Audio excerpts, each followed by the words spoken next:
তো আজকে রান্না করেছিলাম আমি পুঁই শাক। তো পুঁই শাক রান্না করতে আমি প্রথমে কড়াইয়ে গরম তেল করেছি, তার মধ্যে দিয়েছি হচ্ছে পাঁচফোড়ন। ভালো করে ভাজার পর আমি পুঁই শাক সাথে একটু আলু, বেগুন আর কুমড়ো দিয়েছি। তোমরা কে কী সবজি ইউজ করো আমাকে বলবে। আর আমিষও রান্না আমি করি, এর মধ্যে একটু চিংড়ি মাছ ফেলে দিলেও দারুণ লাগে খেতে, কিন্তু আমি সেদিন চিংড়ি মাছ দিয়ে করিনি, আমি নিরামিষভাবেই করেছিলাম।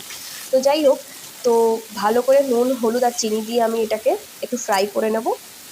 ফ্রাই করে নেওয়ার পর গ্যাসটাকে লো ফ্লেমে দিয়ে আমি ঢাকনা দিয়ে আঁচে রেখে দেবো, যাতে ভাপে যেন সবজিগুলো সেদ্ধ হয় ভালো মতো। সবজিগুলো ভালো মতো সেদ্ধ হয়ে গেলে আমি দিয়ে দেবো হচ্ছে পরিমাণ মতো জল। জল দিয়ে আরেকটু ভালো করে শাকের পাতা, শাকের ডাঁটা আর হচ্ছে তার সাথে যে সবজিগুলো আছে আমি সেদ্ধ করে নেব। সেদ্ধ হয়ে যাওয়ার পর গা মাখা যখন হয়ে যাবে, জলটা যখন কমে যাবে, দিয়ে আমরা নামিয়ে নেব বাটিতে। বা খেয়েছি, অসাধারণ লেগেছে। আর এরকম আরও ভিডিও পেতে তোমরা সবাই সাথে থাকো, পাশে থাকো।